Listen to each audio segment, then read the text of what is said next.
How many of you have ever kept score at a baseball game or a basketball game? How many of you were forced to do it and you didn't really want to do it?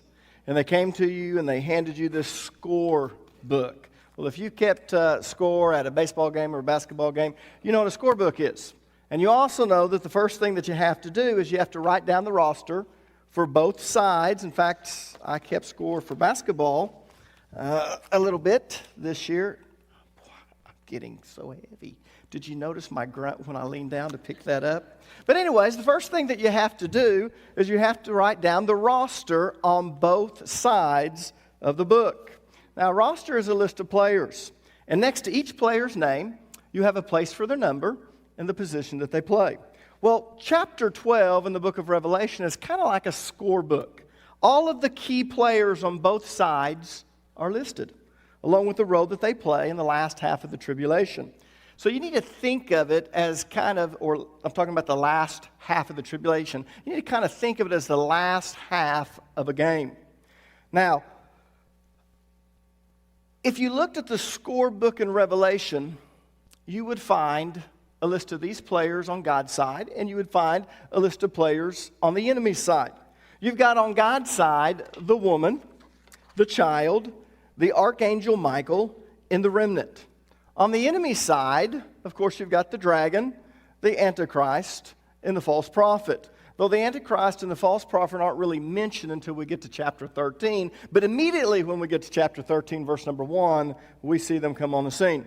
Now, chapter 12 also explains why there's so much hostility and animosity toward the Jews and the Christians today in this world. You see, it all goes back to the age-long conflict between God and Satan. And even though the battle was won when Christ was resurrected from the dead, Satan continues to fight. And in this fight, there are two groups that Satan wants to target, the Jews and the Christians. And in chapter 12, we find out why. If you've ever studied the history of the Jewish people, you'll find that they've always been persecuted. And it doesn't matter where they go, they've always been persecuted. And so the United Nations, as a result of the Zionist lobbying for it, actually created their own nation. Went back and went to where God had promised them the land, and people, God promised it to them. They went back there because they realized that everywhere they've been in the world, they've been persecuted. And in chapter 12, we find out why. And we'll also see that Satan's persecution of the Jews and Christians is only going to intensify during the last half of the tribulation. You see, there's going to be this battle in heaven. And of course, Satan's going to lose the battle. But once he loses the battle, he's expelled from heaven. And as a result of being expelled from heaven, he's going to pour out his wrath upon the Jews. And when that fails, because it's not going to produce the fruit that he wants, he wants to completely exterminate them. And when that fails, he's going to turn his wrath upon the Christians. Now, let's look at the key players that play a major role in the last half of the tribulation. So turn with me, if you would, to the book of Revelation, chapter 12. Let's read verses 1 and 2. It says, "And there appeared a great wonder in heaven, a woman clothed with the sun and the moon under her feet, and upon her head a crown of 12 stars. And she, being with child, cried, travailing in birth and pain to be delivered." Now, the woman, of course, symbolizes the nation of Israel. The imagery is actually taken from Joseph's dream in Genesis chapter 37, verses 9 through 11. If you don't mind, go ahead and turn back to Genesis chapter 37. And as you're turning there in your Bible, let me kind of give you some background information that you need to know. Joseph was actually God's favorite. Let me just take that back. Was his father's favorite, and we all remember that. And as a result of being his father's favorite, the brothers didn't like him. But Joseph realized that God's favor was upon him. And so Joseph had these dreams. And if Joseph ever made a mistake, the mistake was in him telling his brothers and his family about the dreams that God was giving him. Because God was actually kind of showing him what was going to happen in the future. So he has this dream, and he not only shares it with his brothers, but he shares it with his fathers. So read with me, if you would, verses 9 through 11. "Soon Joseph had another dream, and again he told his brothers about it. 'Listen, I have had another dream,' he said. 'The sun, moon, and 11 stars bowed low before me.' This time he told the dream to his father as well as to his brothers. But his father scolded him. "What kind of dream is that?" he said. "Will your mother and I and your brothers actually come and bow to the ground before you?" Now here's what's interesting. His father Jacob already knew who the sun represented. He understood who the moon represented. He understood who the stars represented. And he actually realized it was him, his wife, and his children. So notice what it says. But while his brothers were jealous of Joseph, his father wondered what the dreams meant. In other words, why is God showing him this? Now in Joseph's dream, as I've already said, the sun represented Jacob, whose name was later changed to Israel. The moon represented Rachel, and the stars represented Joseph's brothers, the patriarchs of the 12 tribes of Israel. Now, this family, which is represented by the sun, the moon, and the stars in Joseph's dream, actually are the beginning of the nation of Israel. And because God always referred to Israel as a woman, the imagery lets us know that the woman represents or symbolizes Israel, the nation of Israel. Now in verse number 2, the woman is pictured as being pregnant and in labor, about ready to give birth. And not just labor, we're talking hard labor. In fact, if you go back to Revelation chapter 12, verse number 1 and 2, you see that the word pained is translated from the Greek word basanidzo, which means agony over an extended period. Now, how many of you women had hard labor? And it went on for hours. Well, you know what's kind of interesting is this Greek word is actually, or I should say, also used to describe torture. And I'm sure some of you women has had a hard labor and it went for a long extended period of time. You probably thought you were being tortured. I can't get this baby out of me. But this is what this is saying. It's saying that this woman who represents the nation of Israel was in hard labor for a very long time. And people, this is a great picture of Israel's struggle as a nation to bring forth the Messiah. You see, Satan knew that the Messiah was going to come from the nation of Israel. Those were God's chosen people. So Satan did everything in his power to try to destroy the nation in order to keep the Messiah from coming. But of course, Satan failed. Israel prevailed, and they brought forth the Messiah. In essence, the woman gave birth to the child. Israel produced the Messiah. And that's what this is telling us. Now, move on, if you would, to verses 3 and 4. It says, "And there appeared another wonder in heaven. And behold, a great red dragon, having 7 heads and 10 horns, and 7 crowns upon his heads. And his tail drew the third part of the stars of heaven, and did cast them to the earth. And the dragon stood before the woman which was ready to be delivered, for to devour her child as soon as it was born." Now, we know who the dragon represents because John tells us in verse number 9. If you kind of skip on ahead, you'll notice in verse number 9 it says, "And the great dragon was cast out, that old serpent called the devil and Satan, which deceiveth the whole world. He was cast out into the earth, and his angels were cast out with him." So we know beyond a shadow of a doubt that this red dragon represents Satan. But it's interesting as you look to see how John describes this red dragon that was in his vision. Look at verse number 3 again. It says, "And there appeared another wonder in heaven. Behold, a great red dragon, having 7 heads, 10 horns, and 7 crowns upon his heads." Now, he's the color red, which is the color of blood. Now, if you remember, the second horseman of the apocalypse, which brings war, was what color? Red. Why red? Because war brings death. The color red symbolizes death, and more specifically, murder. And that's why the dragon is red. He's a murderer. If you remember, Jesus said that Satan was a murderer from the beginning. Notice what Jesus said in John chapter 8, verse number 44. He says, "For you are the children of your father, the devil, and you love to do the evil things he does. He was a murderer from the very beginning. He has always hated the truth because there is no truth in him. When he lies, it is consistent with his character, for he is a liar and he is the father of lies." Now, notice that the dragon also has 7 heads, 10 horns, and 7 crowns on his head. All of those things represent specific things. The 7 heads symbolize the 7 world empires that Satan has led since the beginning of creation. The 7 world empires are the Assyrian Empire, the Egyptian Empire, the Babylonian Empire, the Medo-Persian Empire, the Greek Empire, the Roman Empire, and there's one empire yet still to come. What empire is that? The revived Roman Empire. Now, Daniel lived during the time of the Babylonian Empire. That's why his vision only includes the last 5 empires. He didn't include those before him because he was prophesying about the future. So the 2 before him weren't relevant in his vision. All he wanted to do was to tell you what's going to happen after him in the future. But John's vision is going right along with the vision that Daniel had. That's why, as we were going through the book of Revelation, I took a little time out. We went back to the book of Daniel, and we looked at the visions that Daniel had. Because what Daniel saw is the exact same thing that John saw in his vision. The 10 horns represent a coalition of 10 kings that are going to rise in power, and they are going to reign during the tribulation. Now, of course, that's the 10 nations that's going to comprise this revived Roman Empire. Daniel described them as the 10 toes on the statue.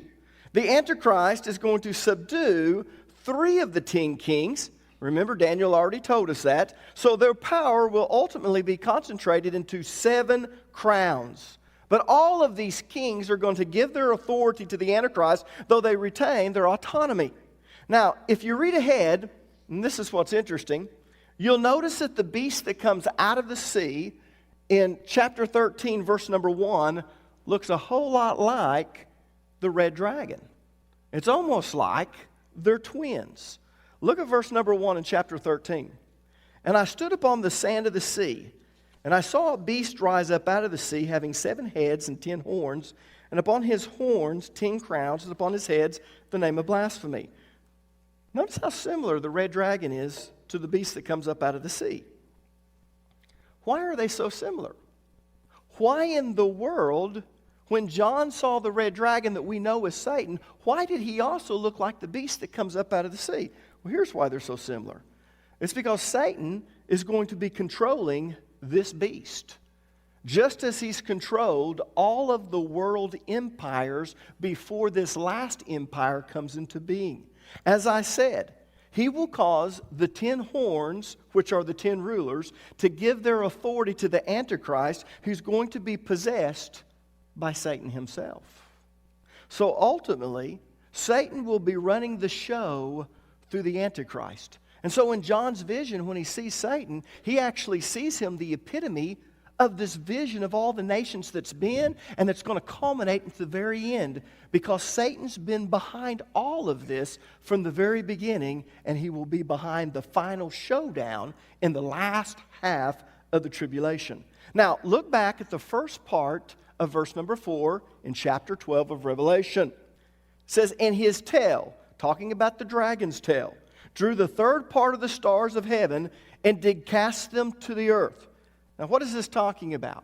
Well, this is talking about the initial rebellion of Satan. As I've said many times, as we've been going through this study on the book of Revelation, stars represent angels. The very first time that I mentioned it is in the first chapter of Revelation, verse number 20, when John saw this vision.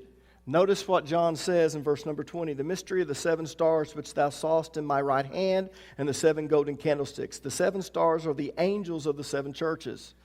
And of course, we went into that, what it means. But I want you to notice, the stars represent angels many times. So when Satan rebelled, he took a third of the stars with him. In other words, he took a third of the angels with him. Now, that was the very first instance of sedition. That's also why God hates sedition, because it's from the devil. Now, does everyone know what sedition is? Sedition is the undermining of constituted authority. It's when someone's in charge and God has placed authority in this earth. It's really for our good. But when we come down and we tear down the authority of that person and we create rebellion. Now, the reason God hates that is because Satan is the one who first began it. The first instance of sedition was when the devil said, "You know what? I want to exalt myself. I want to be higher than God. What makes God so special? And he tried to exalt himself, and he led this seditious movement and rebelled. But here's what's interesting. He was able to convince a third of the angels to follow him. Now, those angels that followed Satan are now referred to as fallen angels. Why do we refer to them as fallen angels? Well, they were cast down to the earth. They fell from their original place. It's one of the reasons why we talk about the fall of Adam and Eve. What do we mean about when we say the fall of Adam and Eve? Well, they fell from their position where they were supposed to be. We were never meant to die. But because of sin, we have fallen. We are now in a condition that we shouldn't be in. Now, the last part of verse number 4, and of course, Revelation chapter 12, really gives us insight into Satan and his true objective. You see, from the time that Adam and Eve fell to the time that Jesus Christ was resurrected, or I should say Jesus Christ came and just take his ministry as a part of that, Satan really had one main objective. And that one main objective was to keep the Messiah from coming. Look at the last part of verse number 4. And the dragon stood before the woman which was ready to be delivered, for to devour her child as soon as it was born. Satan knew that if he could keep the Messiah from coming, the world would never be redeemed, and he would be able to foil God's plan of redemption. So from the time that Israel became a nation, Satan has tried to destroy her to keep the Messiah from coming. And when that didn't work, he set out to destroy the Messiah himself. He set out to destroy the child. And so when he saw that the child was coming, he was ready to devour the child. And how did he try to do that? What was his attempt? Well, he worked through Herod. Herod tried to kill Jesus when he was born, but Joseph was warned in a dream, and he took Mary and Jesus, and they went to Egypt. And they didn't return until after Herod died. Now, when that didn't work, Satan then tried to bribe Jesus. He took him to a very high mountain, and he showed him all the kingdoms of the world. And he told Jesus, he said, if you'll just fall down and worship me, I'll give you all of these kingdoms. And here's what's kind of interesting. Jesus didn't say, those aren't your kingdoms to give. Oh, yes, they were. That's why when Jesus comes back and he takes the title deed to earth, he had to redeem the earth. Only he was worthy enough to do that. But he couldn't do it unless he first redeemed the earth, because man had sold it out, had transferred it to the enemy, and it had to be redeemed. And so he took Jesus to this high mountain and said, if you'll just bow down to me, I will give you all of these kingdoms. But Jesus refused, and Jesus rebuked him. So when that didn't work, he finally had Jesus crucified, which was a part of God's plan to redeem mankind and to redeem the world. Jesus had to die for our sin, and of course that's what we're always talking about there. But Jesus didn't just have to, or I shouldn't say Jesus didn't have to just die for us. Jesus had to die in a specific way. Jesus had to be crucified for us, because cursed is the man who hangs upon a tree. And Jesus had to be cursed so that we might be redeemed from the curse of the law.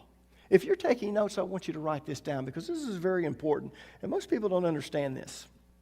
Every punishment that our sin deserved, Jesus had to endure in order for us to be redeemed.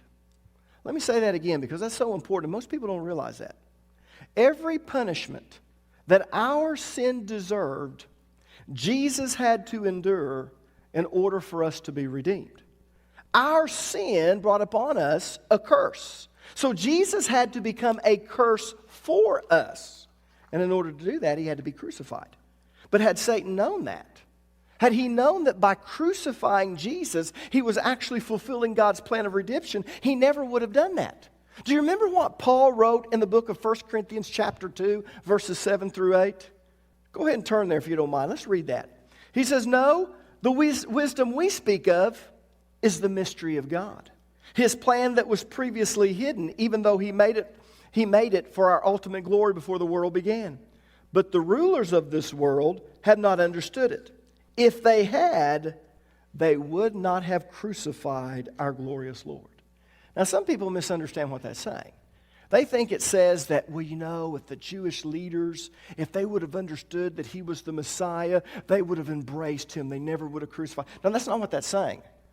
When it's talking about the rulers of this world, It's talking about the spiritual rulers, the principalities, the powers, the rulers of darkness. It's talking about the prince, Satan. And actually what this is saying is, if Satan would have known about the mystery of God. Now, what's the mystery of God?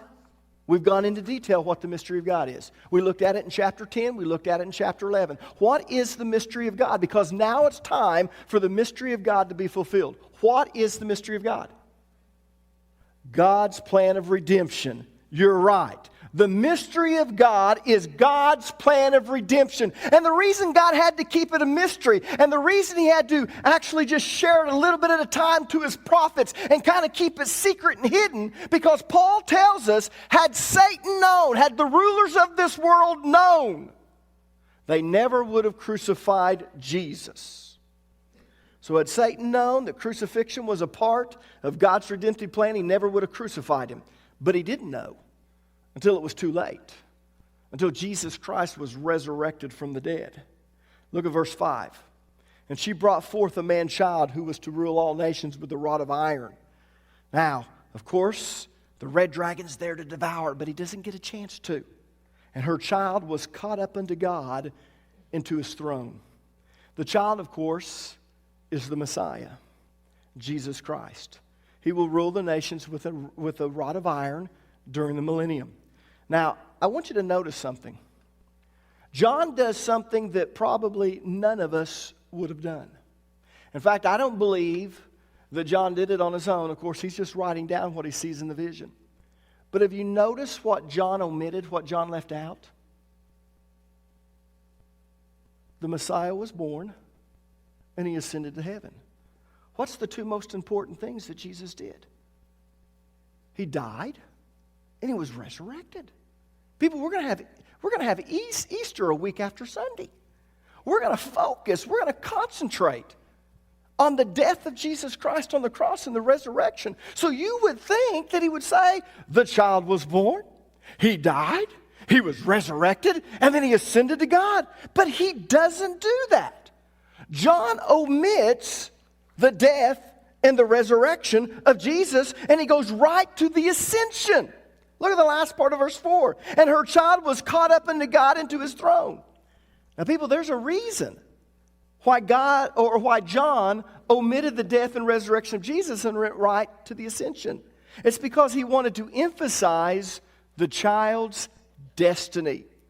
You see, the destiny of Jesus Christ is to rule over God's kingdom upon this earth, which is what the book of Revelation is all about. And the ascension of Jesus to heaven and to God's throne emphasizes Jesus being exalted to His rightful position. Look at Hebrews chapter 10, verses 12 through 13.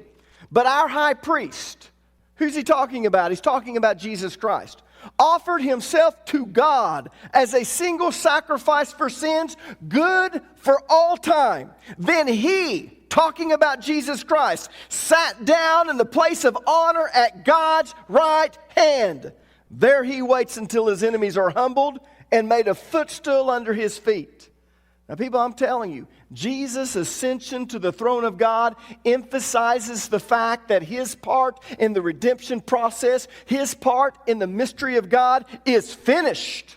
That's why on the cross He said, it is done. Now, He's talking about the curse. He still had to go to hell, still had to be resurrected, still had to ascend to heaven, still had to take His blood, sprinkle it on the throne of God to turn it from a judgment seat into a mercy seat. But once that was finished, in that ascension, He sat down on the right hand of the Father. So He ascended for this purpose, to sit on God's right hand. And now His destiny is to rule over the kingdom of God upon this earth. So now the only thing that is left to do is to humble His enemies and to put them under His feet. And that's what Revelation is all about. So the thing that John focuses in on is this child ascended to the throne of God. He has taken His rightful place, and this is what Revelation is all about. And He's sitting on that throne, but He's only there waiting until the kingdoms of this world become the kingdom of our God and of His Christ. He's waiting for His enemies to be defeated and for them to be placed under His feet. Now, once Satan's plan to devour the child was foiled, he redirected his hostility. And you can guess where. Once he figured out that he'd been foiled, once he figured out that part of God's redemptive plan was for Jesus to be resurrected, and he led him into his own place of dominion, which was hell, and he was resurrected. Once he realized that, he redirected his hostility, and he redirected it towards the woman, the nation of Israel. Now, I told you that Revelation chapter 12 explains why the Jews have always been persecuted ever since they've been a nation. And here's why. They were persecuted before Jesus Christ came because Satan wanted to wipe them out to keep the Messiah from coming. If the Messiah never came to redeem the world would continue on in its sinful condition forever. That would remain his kingdom. He would be able to do whatever he wanted, but most of all, what would make him the most happy is that God's plan would be foiled. The guy that's always right, the guy that's omniscient, omnipotent, omnipresent, he's going to be goofed up. And that was his main objective. But then once Jesus comes and he realizes, I've been duped. That was God's plan all along, to be the sacrifice for the people's sins. He died for their sin. He paid the punishment, and he was resurrected. And all those who believe are joined with him and are locked into a covenant.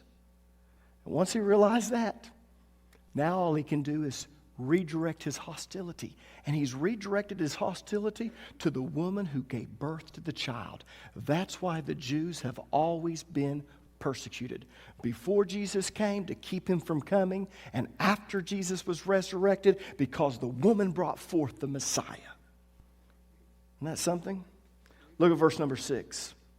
And the woman fled into the wilderness, where she hath a place prepared of God, that they should feed her there 1,260 days. Now you need to understand something. From verses 1 through 5, he's dealt with things in the past.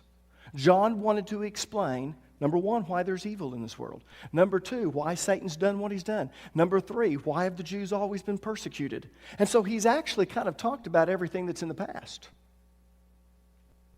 But when he gets to verse number 6, all of a sudden he brings us up to date.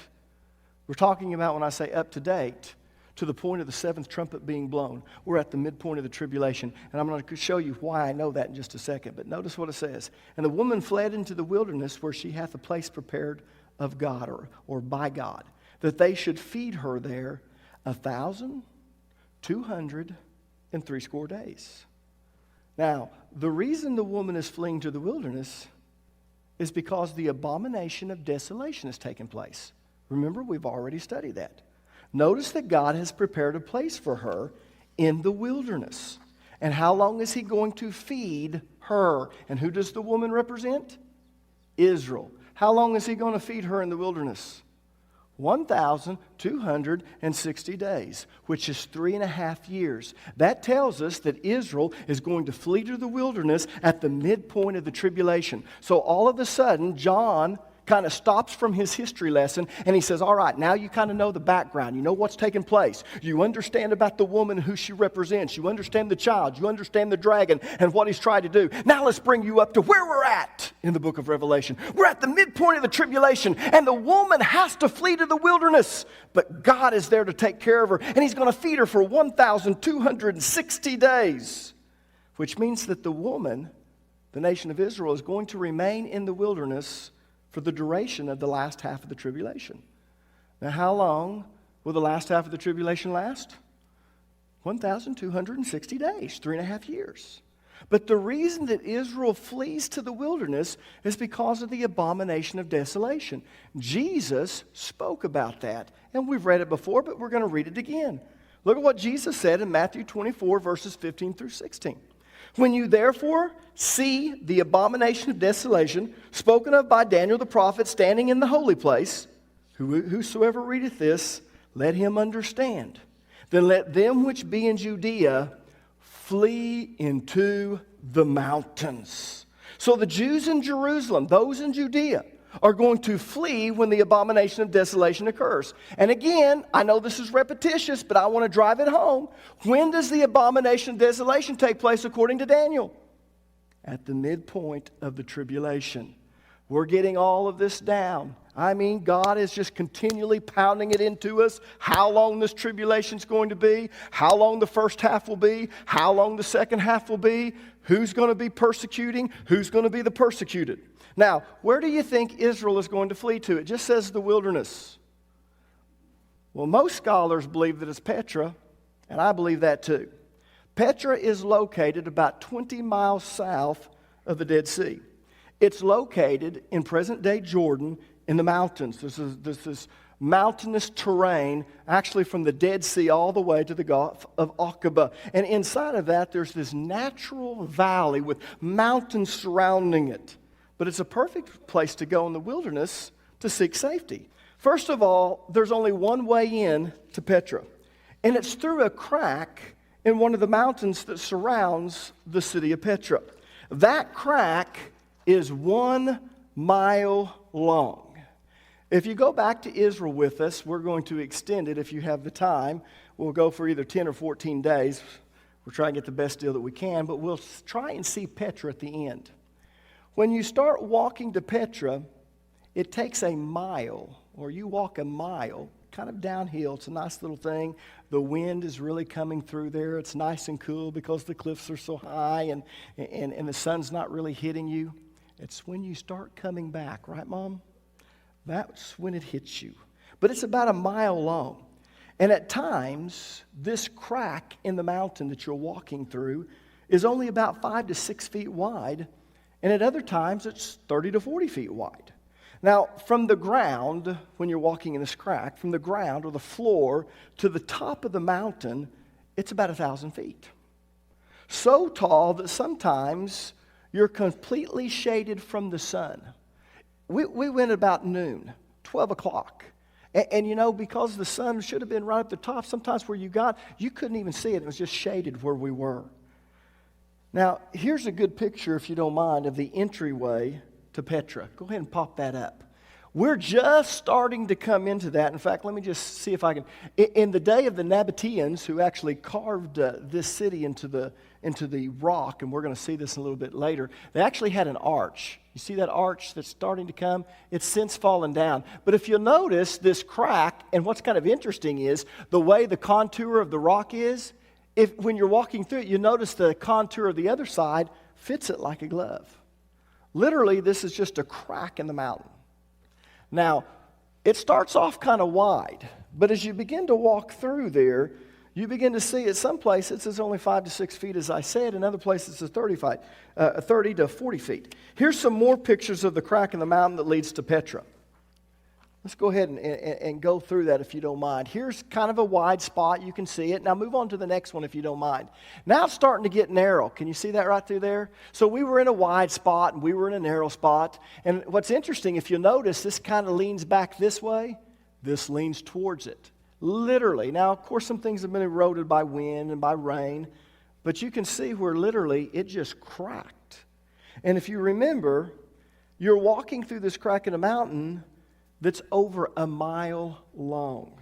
Now, once you get to the very end, you've walked about a mile, all of a sudden you come to this very narrow spot. And the first thing that you see is the treasury. Now, let me tell you what our guide did. Our guide had us walk to a certain place where we couldn't see the end of it. And he said, okay, I want 3 people to get in the front and just form a line, 3 lines or 3 columns right behind them. And so we had 3 people that got in the front, and then everyone else had to put their hands on the shoulders of the person in front, and we closed their eyes. He said, okay, don't open your eyes. And he said, march. And we marched about 20 feet, and he says, okay, stop, open your eyes. And we came to the end of that crack, the end of about a mile. Let's put that up there. And the first thing that we saw was a part of the treasury carved out of the mountain. Now, if you don't mind, let me show you 2 more pictures of the treasury. Let's pop the next one in. I don't know if you can see how big this is, but look how small we look compared to this. This is just carved into this with this huge room behind it. Go ahead and go to the next one. Here's kind of a different angle at it. We're back, and let's show the last one. Different angle of it. Nope, that's not it. That was the last one. Okay. And then as you go on, you turn to the right, and you see this valley begin to open up, or at least it's kind of this wide place that's going towards a big valley. And as you're going through this valley, you begin to see other structures that are carved out of the mountain on both sides. Now, some of these were actually places where they would bury people, but I went a little bit further because our guide kind of made it sound like every one of these places were tombs, and it wasn't true. In fact, I bought a few books, studied a little bit deeper, talked with others, went through it. No. They actually carved this city and so many of these rooms into it. And so as you go, you begin to see all of these other structures that are carved. So let me show you some more pictures. Here's some little rooms. See these little bitty rooms? These are the little bitty rooms that are just kind of carved inside, and you'd be able to go in. Some are tombs, but some are not tombs. And then you go in a little bit further. Let me show you a larger structure. Here's a larger structure. See how big it is? And these are just all over inside this natural valley that's surrounded by all of these mountains. Here's some more that's up in here. In fact, I believe this place was actually called, it was the prison along with where they would hold court.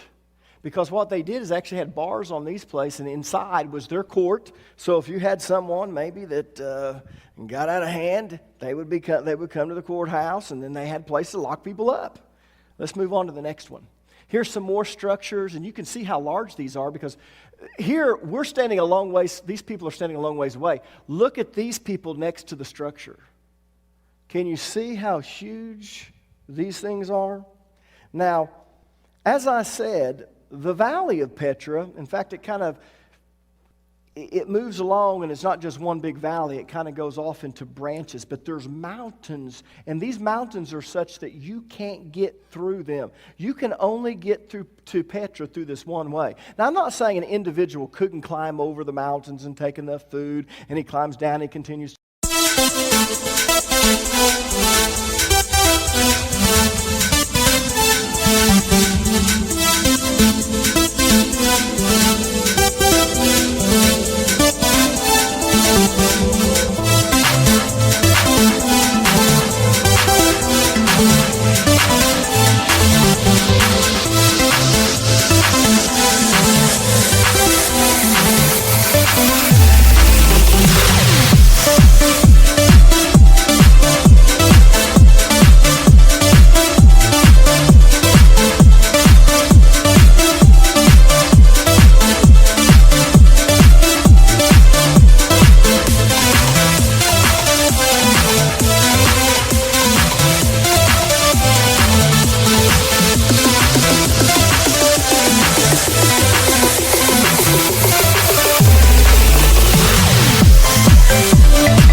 But let me show you some of the mountains that are surrounding this. These are the mountains that are these are the type right here that are surrounding it. So literally, you could not take an army to go and attack Petra. In fact, what's kind of interesting is the way the Nabateans were actually conquered by the Romans is the general came and they tried to take it. There's this mile-long crack in the walls. He took his troops down, and he thought, man, I would be able to just take them. My men are trained. But what he didn't understand was when you came to these places that were narrow, they just had all of the things there, and his men were just being slaughtered. And he had to pull back, and he did not understand, how can I take this? And they scouted all around, and they realized, we can't get in. And there's 25,000 people in this place that's just laughing at him.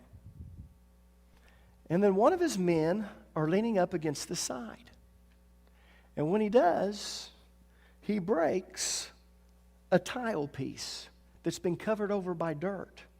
And when he breaks it, he looks in there and there's water running through it. And they realized the water that's going to Petra is coming from a spring. And if we cut off the water supply, we can force them to come out. And that was the only way that the Romans were able to conquer the Nabateans. Now, some of you are probably thinking, well, won't the Israelites be in that same condition? I'm going to explain why they aren't going to be in the same condition or situation that Nabateans were in just a minute. Now, let me show you a map of the valley where Petra is. All right. Basically, this is the visitor center. This is where we had all our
buses, and then we started right there. That's the crack. Now, here's what's interesting. You follow this crack through the mountains for 1 mile till you open up right here, and this is the valley right through here. In fact, how many of you know that Aaron's tomb, you get through from Petra, Mount Hor. So it's there. You actually go up there and can see it, but we didn't get there, and let me explain why. Because it took a mile to get to this, the very first thing that we see when you come out is the treasury. Now, all these little things here are major buildings that are carved into the rock. And then actually you come all the way in before the valley really gets big. But here's the sad thing. We were there maybe 6 hours. Is that right, Shirley? By the time we got there and by the time we came out, maybe 6 hours? Something like that? Because we had time. It took us a long time to get there. We had time to go on, but then you had to start back. And the interesting thing is, as far as we got was right there. Now, do you see that blue line there? Would you like to know what that is? That's a theater.